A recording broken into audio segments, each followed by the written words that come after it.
Di video kali ini, saya akan menjelaskan pemeriksaan kesadaran dengan menggunakan Glasgow Coma Scale, di mana ada 3 komponen penting dalam Glasgow Coma Scale. Yang pertama, itu adalah respon eye atau respon membuka mata. Yang kedua, itu adalah respon verbal. Dan yang ketiga adalah respon motorik. Baik, saya akan melakukan pemeriksaan Glasgow Coma Scale. Yang pertama adalah eye atau respon membuka mata, di mana skor tertinggi adalah 4, di mana pasien membuka mata secara spontan. Lalu skor 3, di mana pasien membuka mata apabila diberikan rangsangan verbal. Pak,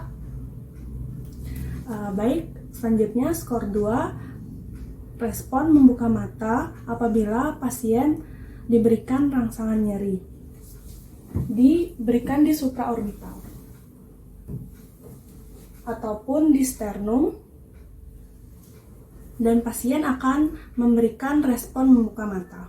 Untuk skor 1, pasien tidak memberikan respon apabila diberikan rangsangan nyeri. Pasien tetap menutup mata. Selanjutnya pemeriksaan verbal, di mana skor tertinggi adalah skor 5, di mana pasien sadar baik dengan orientasi yang baik. Apakah Bapak tahu dari mana ini? Rumah sakit. Pukul berapa Pak kira-kira? 12 siang. Pasien orientasinya baik, di mana mendapatkan skor 5. Skor 4 adalah pasien jika diajak berkomunikasi, jawabannya tidak nyambung. Apakah Bapak tahu ini di mana? Baik. Apakah Bapak tahu ini di mana? Baik. Skor selanjutnya, skor 3 dengan stimulus nyeri, pasien hanya mengucapkan kata-kata yang berarti. Aduh, sakit.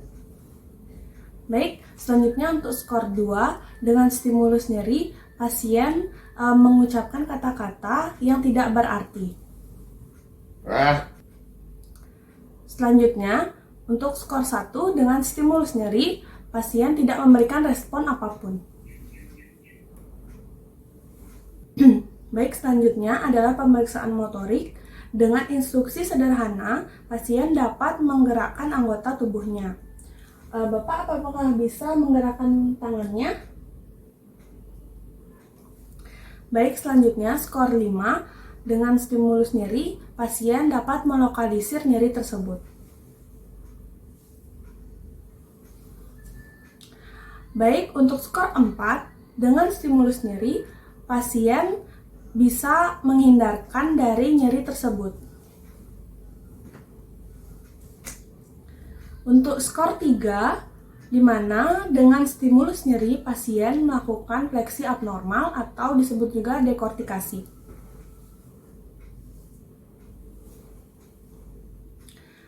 Untuk skor 2, dengan stimulus nyeri pasien melakukan gerakan ekstensi abnormal atau disebut deserebrasi. Dan untuk skor 1, di mana pasien dengan stimulus nyeri tidak memberikan respon apapun.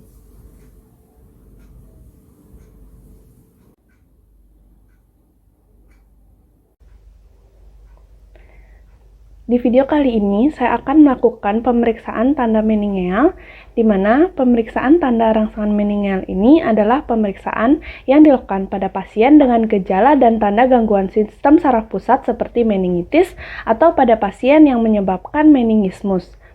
Tujuan dari pemeriksaan ini adalah mengidentifikasi adanya iritasi meningeal dan juga kita anamnesis pasiennya terlebih dahulu apabila ditemukan gejala-gejala infeksi seperti demam dengan onset akut ataupun subakut, penurunan kesadaran, sakit kepala, kaku leher, nyeri otot, ataupun mual muntah. Di mana pemeriksaan meningeal sign ini terdiri dari 1. Pemeriksaan kaku kuduk, 2. Pemeriksaan Brudzinski 1, 2, 3, dan 4, 3. Pemeriksaan Kernig sign, dan 4. Pemeriksaan Lasek. Baik, yang pertama yang akan saya lakukan adalah pemeriksaan kaku kuduk, di mana sebelumnya saya sudah menganamnesis dan pemeriksaan fisik pada pasien untuk memastikan tidak terdapat riwayat trauma dan juga tidak terdapat jejas pada bagian sekitar leher pasien. Selanjutnya saya akan meminta inform konsen kepada pasien.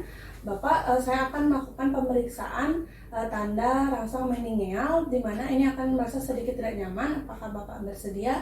Ya. Baik, saya akan melakukan pemeriksaan tanda rangsang meningeal kaku kuduk, di mana yang pertama saya meminta pasien untuk rileks, lalu saya memastikan tidak terdapat meningismus dengan cara merotasikan kepala pasien ke kanan dan ke kiri, lalu juga mengangkat bahu pasien. Setelah saya pastikan pasien sudah rileks, maka saya akan melakukan pemeriksaan kaku kuduk. Yang pertama, menaruh tangan kiri saya di bawah kepala pasien dan tangan kanan di dada, lalu memfleksikan kepala pasien sampai dagu mengenai dada.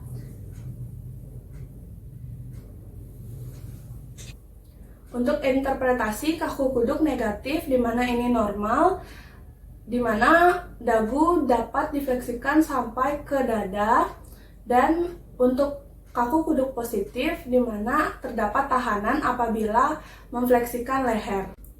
Selanjutnya, pemeriksaan Brudzinski 1, di mana posisi pasien masih sama, terlentang, tidur tanpa bantal, dan setelah kita memastikan untuk tidak terdapat kekakuan pada lehernya, kita memfleksikan leher, di mana tangan kiri di bawah kepala pasien dan tangan kanan di dada, lalu difleksikan kepalanya. Apabila Brudzinski 1 positif, akan ditemukan fleksi pada kaki.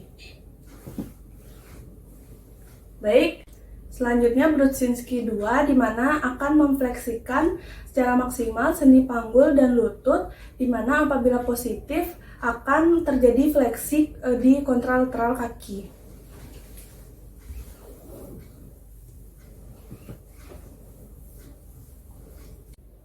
Selanjutnya, pemeriksaan Brudzinski 3 atau cheek sign, di mana pemeriksa akan menekan os zigoma, dan apabila positif, pasien akan memfleksikan ekstremitas superior, di mana di sendi siku. Baik, interpretasi Brudzinski 3 positif karena pasien memfleksikan ekstremitas superior. Selanjutnya, pemeriksaan Brudzinski 4, di mana pemeriksa akan menekan os simfisis dan akan terjadi fleksi involunter pada sendi lutut. Baik, interpretasi positif. Selanjutnya adalah pemeriksaan Kernig sign, di mana pemeriksa berada di sebelah kanan pasien. Pasien tidur terlentang, lalu pemeriksa memfleksikan lutut pasien 90 derajat, lalu diekstensikan hingga 135 derajat. Normalnya, pasien dapat mencapai 135 derajat. Apabila Kernig sign positif, di mana pasien tidak dapat mencapai 135 derajat dan terasa ada tahanan dan juga nyeri.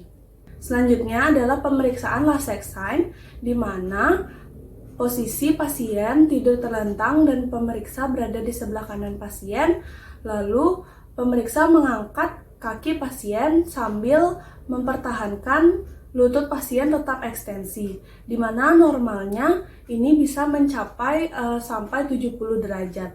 Apabila interpretasi positif, di mana kaki pasien tidak bisa mengangkat mencapai 70 derajat.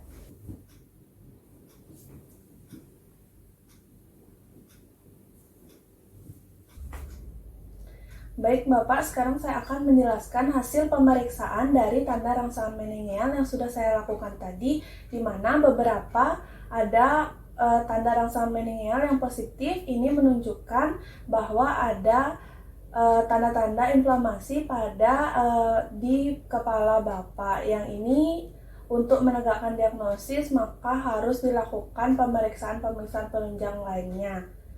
Baik, terima kasih Bapak. Baik, sekian untuk video pemeriksaan tanda rangsangan meningeal.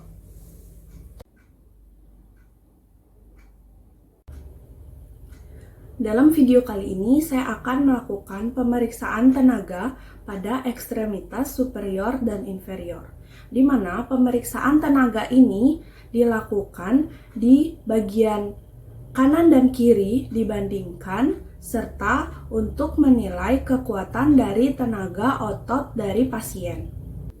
Baik, yang pertama saya akan melakukan pemeriksaan tenaga pada ekstremitas superior, di mana saya meminta pasien untuk Bapak silakan nanti saya berikan tahanan dan Bapak melawan tahanan tersebut.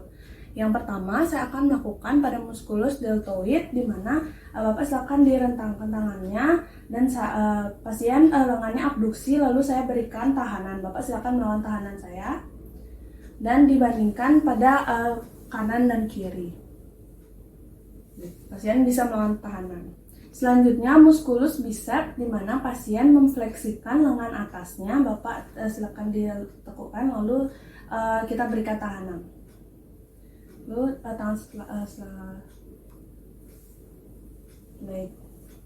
Selanjutnya muskulus tricep, di mana pasien mengekstensikan lengan atasnya, lalu lengan bawahnya diberikan tahanan. Bapak silakan tekuk lagi. Silakan lawan. Lagi satu, lawan. Silakan diginiin. Selanjutnya muskulus flexor carpi radialis dan ulnaris, di mana memfleksikan pergelangan tangan. Bapak silakan seperti ini, lalu ditekukkan pergelangan tangannya.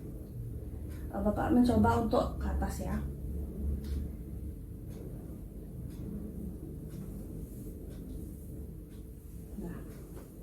Baik, selanjutnya muskulus extensor carpi radialis, di mana mengepalkan tangan lalu melawan tahanan.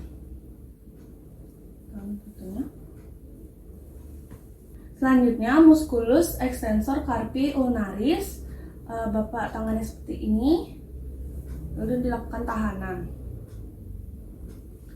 Lalu yang selanjutnya muskulus ekstensi digitorum, ekstensi pada jari-jari daerah sendi di metacarpa parangeal melawan tahanan.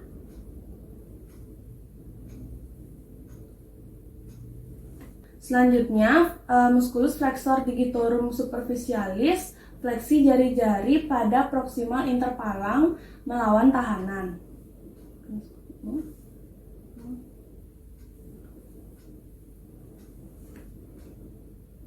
Selanjutnya muskulus palmaris interosei, Bapak silakan seperti ini, lalu abduksi jari-jari tangan melawan tahanan. Dan juga muskulus dorsal interosei, abduksi jari-jari tangan melawan tahanan. Selanjutnya muskulus flexor digitorum profundus, menutup jari-jari tangan, fleksi jari-jari tangan pada distal palang melawan tahanan.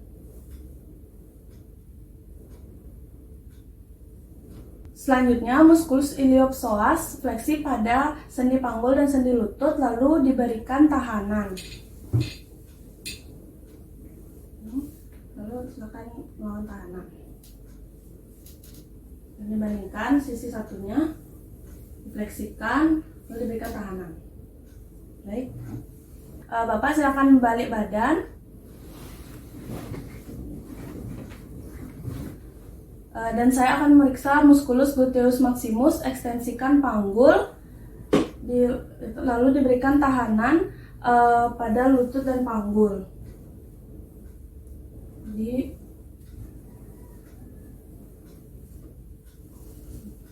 Selanjutnya muskulus hamstring, di mana memfleksikan lutut dan diberikan tahanan. Silakan diberikan, lalu tahan kaki satunya. Baik, Bapak silakan berbaring kembali. Selanjutnya muskulus quadriceps femoralis, di mana ekstensikan tungkai bawah, lalu kita memberikan tahanan. Baik. Selanjutnya, muskulus tibialis anterior dorsofleksi melawan tahanan. Silakan dibawa ke dalam kakinya, terus saya akan memberikan tahanan. Kaki. Selanjutnya, muskulus gastrocnemius di mana tungkai bawah fleksi dan melawan tahanan.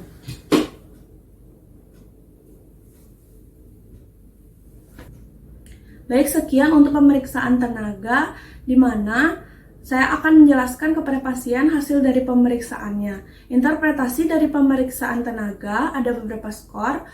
Skor 0 untuk tidak ada kontraksi otot, skor 1 untuk ada sedikit kontraksi otot, skor 2 untuk ada pergerakan aktif dan tidak bisa melawan gravitasi, skor 3 ada pergerakan aktif dan bisa melawan gravitasi ringan, dan skor 4 minus di mana ada kontraksi otot, bisa melawan gravitasi dan resistensi ringan. Skor 4 di mana ada kontraksi otot, bisa melawan gravitasi dan bisa melawan resistensi sedang. Skor 4 plus di mana ada kontraksi otot, bisa melawan gravitasi dan ada bisa melawan resistensi berat. Dan skor 5 itu ada kontraksi otot, bisa melawan gravitasi dan resistensi maksimal. Baik, sekian untuk video pemeriksaan tenaga. Terima kasih. Baik, dalam video kali ini saya akan melakukan pemeriksaan refleks tendon, ekstremitas superior dan inferior, di mana syarat melakukan pemeriksaan refleks ini adalah yang pertama, pasien harus rileks dan juga kita menggunakan palu refleks dengan mengetukkannya secara tidak langsung maupun langsung.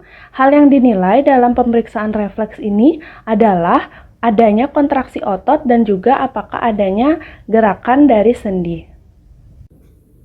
Sekarang saya akan melakukan pemeriksaan refleks fisiologis pada ekstremitas atas pasien dan meminta inform konsen kepada pasien.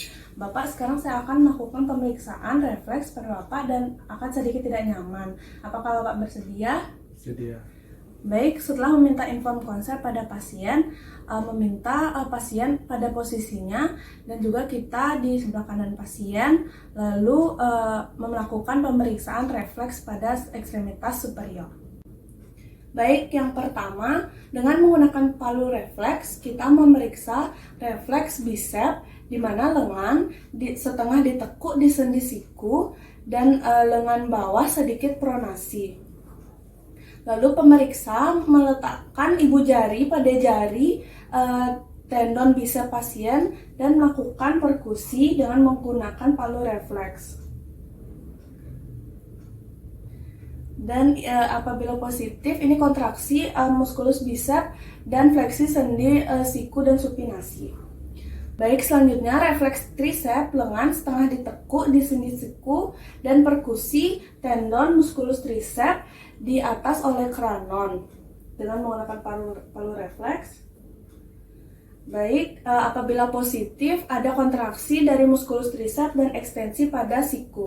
Selanjutnya untuk refleks radius di mana lengan setengah fleksi dan tangan sedikit pronasi, perkusi pada prosesus styloideus radii. Dan kita ketukkan dengan menggunakan palu refleks. Dan positif apabila terjadi kontraksi muskulus brachioradialis, fleksi siku dan supinasi lengan bawah. Baik, selanjutnya saya akan melakukan pemeriksaan refleks ulna di mana lengan setengah fleksi dan tangan sedikit pronasi. Lalu perkusi dorsal prosesus styloideus ulna dan apabila positif kontraksi musculus pronator quadratus dan pronasi lengan bawah aduksi pergelangan tangan.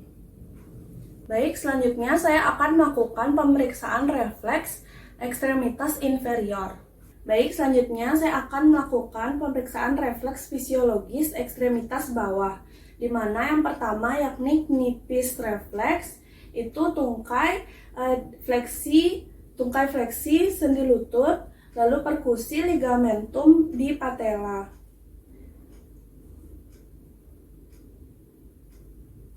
dan positif apabila ada kontraksi dari musculus quadriceps femoris dan ekstensi pada sendi lutut. Selanjutnya, pemeriksaan Achilles pes reflex, di mana fleksikan sendi panggul dan lutut, lalu dorsofleksikan kaki dan perkusi pada tendon Achilles. Dan apabila positif terdapat kontraksi musculus gastrocnemius dan plantar fleksi kaki.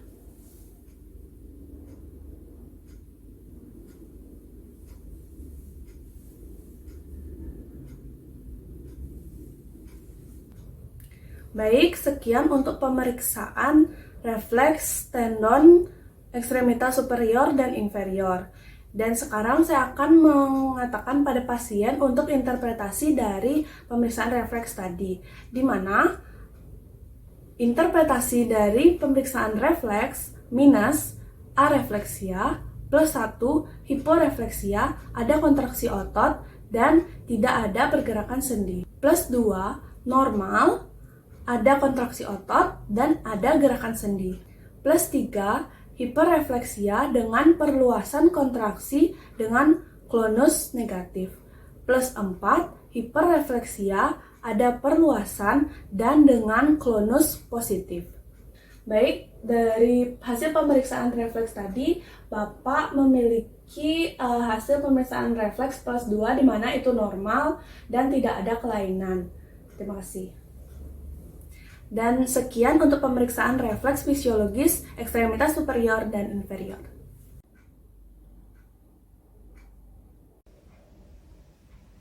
Dalam video kali ini, saya akan menjelaskan mengenai pemeriksaan refleks patologis pada ekstremitas superior dan inferior, di mana apabila ditemukan positif, ini merupakan salah satu tanda dari kelainan yang terdapat pada pasien. Yang pertama, untuk refleks patologis, saya akan memeriksa refleks Hoffman, di mana mengekstensikan jari tengah pasien, dorsofleksi pergelangan tangan, dan jari lain fleksi parsial. Lalu pemeriksa menahan jari tengah pasien dengan jempol dan telunjuk pemeriksa dan memetik kuku dari jari tengah. Dan apabila ditemukan positif, ini gerakan fleksi dan aduksi ibu jari, fleksi jari telunjuk, dan ibu jari dari pasien. Selanjutnya, untuk refleks Tromner, saya akan melakukan pemeriksaan refleks Tromner, pemeriksa menahan jari tengah pasien yang diekstensikan parsial dan biarkan tangan pasien terjuntai. Kemudian jentikkan jari tengah lainnya dengan tangan pasien. Dan positif apabila ada gerakan fleksi dan aduksi ibu jari dan fleksi dari jari telunjuk dan jari-jari lainnya. Selanjutnya saya akan memeriksa refleks Babinski, di mana diperiksa di kaki dari ujung tumit menuju ke lateral, dari ujung kelingking ke medial sampai ke ibu jari kaki. Dan apabila ditemukan positif, itu ada dorsofleksi dari ibu jari disertai pemekaran dari jari-jari lainnya. Selanjutnya, untuk varian dari refleks Babinski adalah refleks Chadok, di mana goreskan pada kulit di bawah bagian malleolus eksternal. Dilakukan di kedua sisinya. Dan selanjutnya juga untuk refleks varian Babinski Oppenheim, itu dengan jempol dan jari telunjuk itu urut tulang betis dari atas ke bawah. Selanjutnya varian Babinski lainnya adalah refleks Gordon, itu memijat otot betis dengan keras. Dan selanjutnya untuk refleks Schaeffer, memijat tendon Achilles dengan keras. Selanjutnya untuk refleks Bing, itu memberikan tusukan pada daerah dorsal dari telapak kaki. Dan refleks Gonda itu lakukan plantar fleksi jari keempat.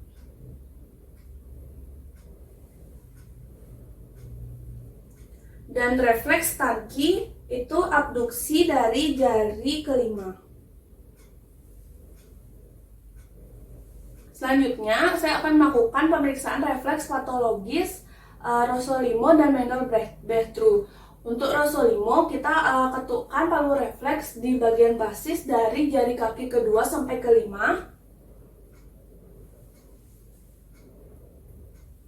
Dan untuk Menel-Brechtru itu di bagian dorsal dari jari kedua sampai kelima. Dan apabila positif, itu ditemukan plantar fleksi dari jari kaki kedua sampai kelima.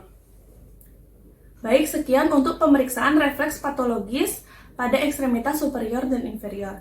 Dan sekarang saya akan menjelaskan kepada pasien hasil dari pemeriksaan refleks patologis tersebut. Bapak, tadi saya sudah melakukan pemeriksaan refleks patologis dan saya menemukan tidak ada tanda kelainan pada Bapak. Jadi sekian untuk pemeriksaan refleks dari tangan dan kaki Bapak. Terima kasih. Baik, sekian untuk pemeriksaan refleks patologis. Terima kasih. Baik, dalam video kali ini saya akan melakukan pemeriksaan motorik nervus cranialis 7 dan motorik nervus cranialis 12. Baik, sekarang saya akan melakukan pemeriksaan nervus cranialis 7 dan 12 pada pasien. Selamat siang Bapak, perkenalkan saya dokter muda yang berjaga pada poliklinik pada hari ini. Dan sekarang saya akan melakukan pemeriksaan nervus cranialis 7 dan 12 pada Bapak. Dan saya akan meminta Bapak untuk mengikuti instruksi sederhana dari saya. Apakah Bapak bersedia? Sudah. Ya. Yang pertama, inspeksi dari dahi, alis, sudut mata, sudut nasolabial, dan sudut bibir pada pasien tidak ditemukan salah satu sisi yang mendatar dan keduanya simetris kanan dan kiri. Saya akan meminta Bapak untuk melakukan instruksi dari saya. Silakan untuk mengurutkan dahi, mengangkat alisnya, lalu menutup mata. Akan mencoba menutup mata, baik. Lalu Bapak bisa tersenyum, meringis, lalu mencucu seperti ini, lalu menggembungkan pipinya. Baik. Dari pemeriksaan fisik tadi saya temukan tidak terdapat salah satu sisi yang mendatar. Ini berarti tidak terdapat kelainan kelemahan pada pasien. Lalu saya akan memeriksa tanda Chopstick di mana saya akan mengetukkan dari 2/3 dari tragus ke sudut nasolabialis apakah terdapat kedutan. Dan di sisi satunya. Dan jika terdapat kedutan, lalu saya akan memeriksa refleks glabella. Saya akan berdiri di belakang pasien, lalu mengetukkan di glabella pasien. Apabila lebih dari 3 kali pasien masih mengedipkan mata, berarti refleks glabella positif. Baik, untuk refleks glabella negatif, interpretasinya di mana pada saat inspeksi tidak terdapat salah satu sisi yang mengalami penurunan, dan pada saat dilakukan pemeriksaan fisik meminta pasien untuk mengerutkan dahi, sudut nasolabialis, dan juga mengemukkan pipi serta meringis, tidak terdapat bagian yang mendatar salah satunya. Kanan dan kiri simetris, ini berarti tidak terdapat kelemahan pada pasien. Baik, selanjutnya saya akan melakukan pemeriksaan motorik nervus 12. Baik Bapak, saya akan melakukan pemeriksaan motorik nervus cranialis 12. Bapak silakan ucapkan A, membuka bibirnya. A. Dan saya akan melihat apakah dari lidah tersebut apakah ada yang salah satu sisi yang terdorong ke kanan ataupun ke kiri. Baik, dari inspeksi tidak ditemukan sisi yang terjatuh ke kanan maupun ke kiri. Lalu saya meminta pasien untuk menjulurkan lidahnya dan melihat apakah ada yang salah satu sisi yang terjulur ke kanan ataupun ke kiri. Baik, sekian dari pemeriksaan motorik nervus cranialis 12. Dan interpretasinya adalah pada inspeksi lidah ditemukan simetris, tidak terjulur ke kanan ataupun ke kiri, dan saat lidah dikeluarkan itu simetris, tidak terdorong ke kanan maupun ke kiri.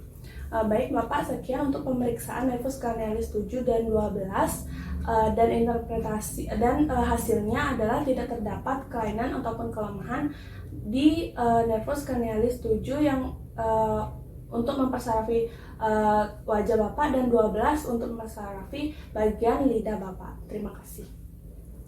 Baik, sekian untuk pemeriksaan nervus cranialis 7 dan 12 motorik. Terima kasih.